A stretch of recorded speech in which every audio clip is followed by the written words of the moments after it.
Good evening. Thanks for joining me this Thursday on 7Edition. I'm Sabrina Zainal and these are tonight's headlines.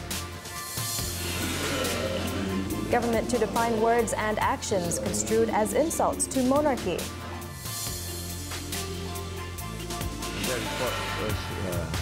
SST collection exceeds projection by 34%.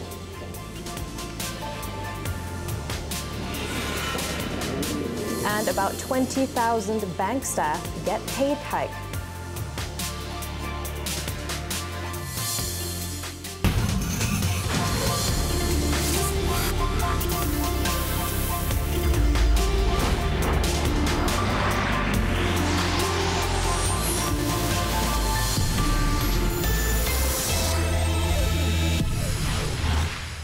We begin tonight's bulletin with this story. Tun Dr. Mahathir Mohamad said Malaysia must properly define what statements are considered insulting to the royal institution. The Prime Minister, at a media conference in Putrajaya today, stated that this is because enforcement officers are not too sure as to what is considered as insults. Jadi kita perlu spell out apa sebenarnya perbuatan yang dianggap ataupun perkataan yang dianggap sebagai menghina. Saya telah nyatakan bahawa di Malaysia ini sekarang ini kita amalkan kebebasan bersuara, dan kebebasan bersuara ini kalau dia bercakap berkenaan dengan satu perkara yang factual, dia tidak boleh disalahkan. Sebaliknya kalau kita tutup mulut semua orang sehingga apabila jenayah berlaku pun kita tak boleh sebut, akan berlaku ketidakadilan dalam negara kita. The Premier said this when commenting on the arrests of 3 individuals for insulting Sultan Muhammad V, who recently stepped down as the Yang di-Pertuan Agong. Yesterday, Inspector General of Police Tan Sri Muhammad Fuzi Harun confirmed that 2 men aged 46 and 27, as well as a woman aged 26, were detained under the Sedition Act over comments they made on Facebook and Twitter, which were deemed insulting towards the royal institution. Later today in Johor, Tun Dr. Mahathir has an audience with Sultan Ibrahim Sultan Iskandar at Istana Bukit Surin upon an invitation from the state ruler. The Prime Minister arrived in a special aircraft at the Senai International Airport at 3:30 p.m. and was greeted by Johor Menteri Besar Dato' Osman Sapian, State Executive Councillors and Iskandar Regional Development Authority IRDA Chief Executive Dato' Ismail Ibrahim. Both the ruler and Tun Dr. Mahathir met for the first time since the latter became Prime Minister following the change in government after the May 9th general election last year.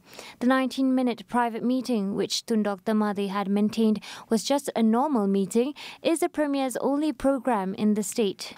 After the audience, the Sultan drove Tun Dr. Mahathir himself to the airport in his 34-year-old first edition Proton Saga, which was presented to the late Sultan Iskandar in 1985. It was earlier speculated that the meeting could be related to the Yang di-Pertuan Agong position following the resignation of Sultan Muhammad V over the weekend. The invitation for the private audience with the ruler, however, was extended to the Prime Minister about 2 weeks ago and planned before the Kelantan ruler's resignation as the Yang di-Pertuan Agong.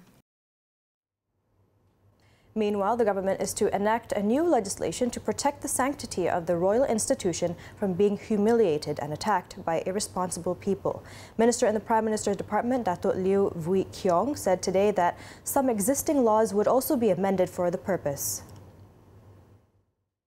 According to Dato' Liew, the laws must provide for the punishment of the irresponsible people who did not respect the institution of the monarchy. He said the objective is to ensure that our constitutional monarchy will always be protected from all kinds of attack. Dato' Liew added at the moment the punishment for certain offences against the monarchy was lenient.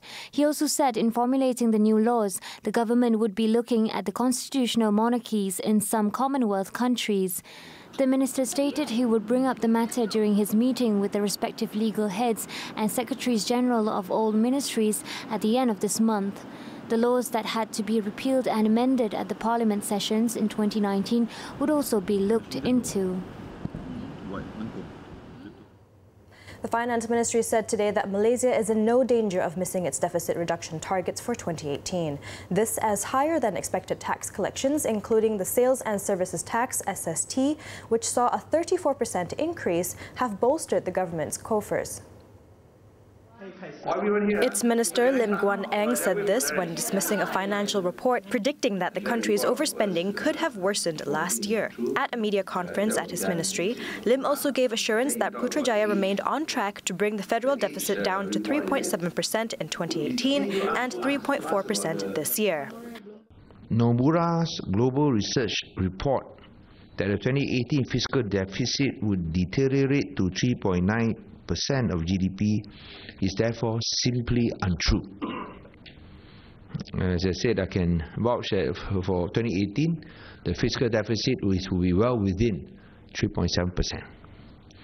And furthermore, sales and services tax collections exceeded our initial projection by 34% at 5.4 billion ringgit compared to the projected figure of 4 billion ringgit last year. So you talk about SST collections, because we only had 2 months left to collect. We had estimated only 4 billion ringgit, but the SST collections exceeded expectations. Lim stressed that Malaysia is stable politically and the transfer of leadership in the government will be just as orderly, contrary to the market research report that suggested otherwise. He also said recent political developments domestically showed that the ruling Pakatan Harapan is the only political coalition that can represent all Malaysians currently. Nomura Global Research previously reported that Malaysia would record a budget deficit of 3.9% for 2018. It also claimed that the new government had been slow to implement its promised institutional reforms. Now here's some good news for employees in the banking sector. The Malayan Commercial Banks Association, MCBA, have announced that some 20,000 bank employees will receive salary adjustment of 10 to 12%. Its president, Nora Abdul Manaf, said the salary adjustment was effective January 1st, 2018, involving clerical and non-clerical staff from 20 banks who will receive their salary adjustment by month end. The pay hike was part of a new collective agreement, CA, signed by MCBA and the National Union of Bank Employees, NUBE, earlier today. We are 20 banks, so I cannot speak for all the banks, right? But in our previous track record, most banks, if not all, will endeavour to make that payment this month, including Maybank. Human Resources Minister M. Kulasegaran, who witnessed the signing ceremony, also commended the harmonious and peaceful negotiation process between both parties. Earlier times when we see that the formation of unions itself was not welcome. Now things have changed, but I think now we must move forward to see how successful other countries have been, especially in Europe, where collective agreement is the area where wages, salaries are agreed upon. Apart from the salary adjustment, the agreement will see the cost of living allowance for the bank employees raised from 400 to 600 ringgit effective January 1st this year. The starting salary for different employee groups will also be raised by 12 to 16%, with their maximum salary raised by 16%. All member banks have also agreed to grant a staff housing loan with 0% interest rate for the first 100,000 ringgit beginning April 1st, 2019. The new agreement will provide enhancement to selected existing employment benefits with an increase in monetary value of between 10% and 50%. Now, the Barisan Nasional is fielding a former senior police officer, ACP Ramli Muhammad Noor, as a direct candidate for the Cameron Highlands by-election on January 26th. BN Acting President Datuk Sri Muhammad Hassan announced this in Kuala Lumpur today. 60-year-old Ramli is a local and he's not from UMNO or any of the BN component parties. Datuk Sri Muhammad said BN, through a mutual understanding, would loan the seat from MIC, and the decision was to have a winnable candidate who is well accepted by the people and voters of Cameron Highlands. He also said that the BN is confident of winning 85% of the votes. The Cameron Highlands by-election is the 5th to be called after the 14th general election, following a decision by the election court to nullify BN candidate Datuk Sri Sivaraj's victory over elements of bribery. My PPP President Tan Sri M. Kavius and DAP's M. Manugaran have also been announced as candidates for the poll.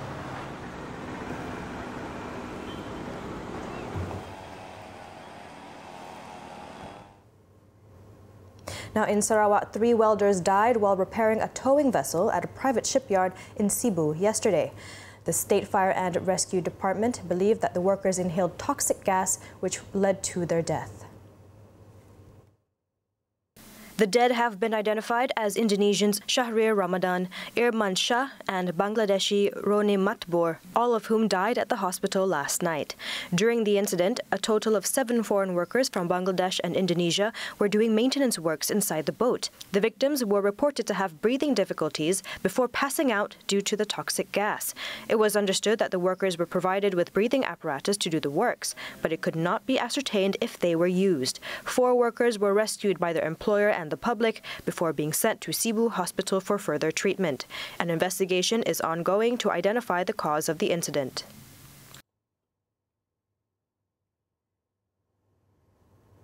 Meanwhile, in Kedah, a beach outing turned tragic after a man was killed while 2 others were injured when a coconut tree was uprooted by strong winds and fell on them.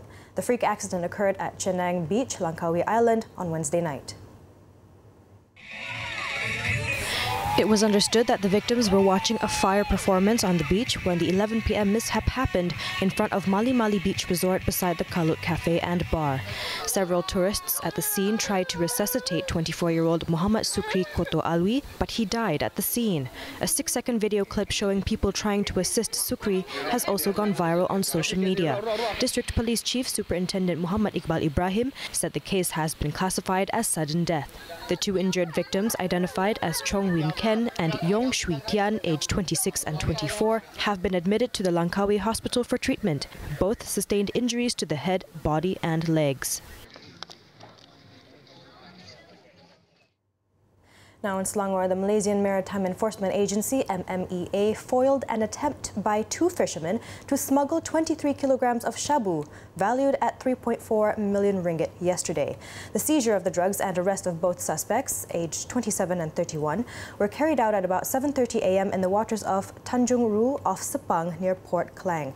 According to MMEA Deputy Director General of Operations, Datuk Muhammad Zubil Mat Som, the drugs were most probably destined for Indonesia, where the market price could be 3 times more. Stage yang awal kita syak ada penyeludupan saja. Kita tak sure lah sama ada pencemburuan dadah ke barang ke parti ke, tetapi apabila kita lakukan risikan, kita lihat ada aktiviti yang menjuruskan kepada penyeludupan dadah. Ditahan suspek. He also said that the 2 fishermen became aggressive when they were about to be arrested, and it is believed they were under the influence of drugs. If convicted, the duo faced the death penalty. Datuk Muhammad Zubil also said the seizure was the biggest made by the MMEA so far this year, and the agency will work with Indonesian authorities to investigate the drug syndicate.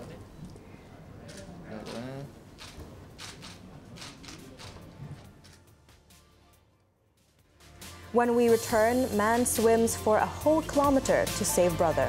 Stay right there.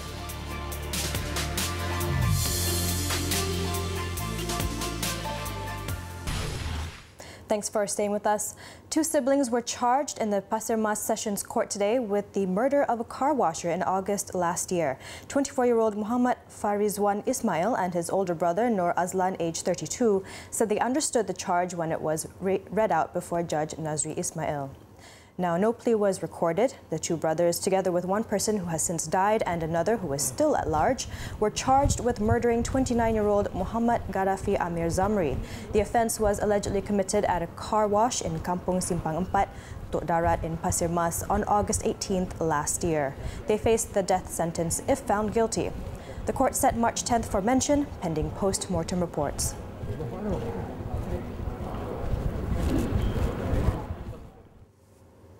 In Penang, a prepaid card salesman today pleaded guilty at the Georgetown Magistrates Court to voluntarily causing hurt to his 2 young children. Eddie Noramin Ramli admitted to 2 counts of hurting his 8-year-old daughter and 10-year-old son when the charges were read out. Now, in the first charge, he was accused of voluntarily causing hurt to his daughter by splashing her with hot water and causing burns on her body. He faced a second charge of committing the same offence on his son in the same incident. The accused committed both offences between 1 a.m. and 2 a.m. last December 28th at his home in Kampung Melayu. He was charged under the Penal Code and will face either a jail sentence of up to 10 years, a fine or whipping upon conviction. Magistrate Rosni Muhammad Razwan allowed bail of 15,000 ringgit for each charge and one surety, with an additional condition that the accused be barred from being near the victims. The court fixed February 12th to deliver sentence due to pending medical reports.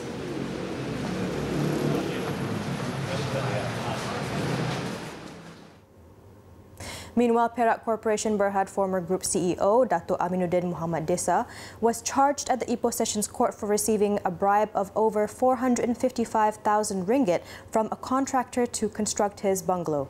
The 57-year-old pleaded not guilty and claimed trial after the charge was read out before Sessions Court Judge S. Indira Nehru today. Now, the accused had allegedly, between January 17th and July 3rd, 2017, at Public Bank branch on Jalan Sultan Idris Shah, received for himself the payment for construction works of his bungalow house in Hulu Kinta. He was said to have received the payment from Chua Kim Wang, the director of Unipo Construction Works in Durian Berhad, with the knowledge that the company was linked to Dato' Aminuddin's official duties involving the contract of the main infrastructure and other works at Bandar Meru Raya 2. The Malaysian Anti-Corruption Commission's Deputy Public Prosecutor Farah Yasmin Saleh asked for a 20,000 ringgit bail. The judge, however, allowed bail at 15,000 ringgit and one surety, with the court at the same time ordering him to surrender his passport. The case is fixed for mention on February 22nd. Now let's hop on to our daily segment Clickbait, where we take a look at what's trending and making rounds in the cyber world today. It is well known now that our Deputy Agong Sultan Nazrin of Perak has a rather impressive biodata. He's a Harvard graduate, a PhD holder, as well as a book author. Despite all that, it seems like the ruler also prefers doing normal, commoner stuff just like us. A Twitter user shared a picture of Sultan Nazrin and his family using the electric train service, or ETS, which has since garnered nearly 9,000 retweets and more than 12,000 likes. Following the viral post, netizens were pleased by what they saw, as his humble family seems to lead rather a simple life. Impressed by the Perak royal family, many expressed their admiration for them in the comments section of the post.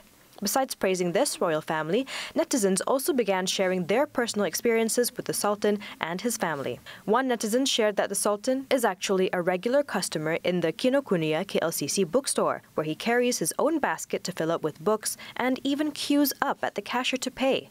From restaurants to bookstores, we can clearly see how netizens love this side of Sultan Nazrin. Now, remember the story about a father who booked 6 flights just to spend the entire Christmas with his flight attendant's daughter? Another touching family story has emerged. Recently, a man reportedly swam for a distance of 1 kilometer just to get help to save his brother after their boat capsized near Pantai Tunjang, Sarawak yesterday. The 2 brothers were apparently fishing for jellyfish before a huge wave flipped over their boat.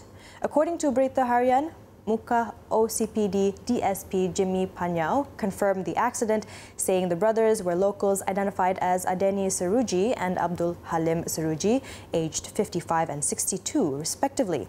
Search and rescue team has found Halim in a weak condition before the 2 brothers were rushed to the nearest clinic for treatments. Luckily, the 2 are safe, but let's take this as a reminder to constantly be careful and look out for one another wherever we are. And now, updated as of 7 p.m., here are the top trending topics and searches on the internet today.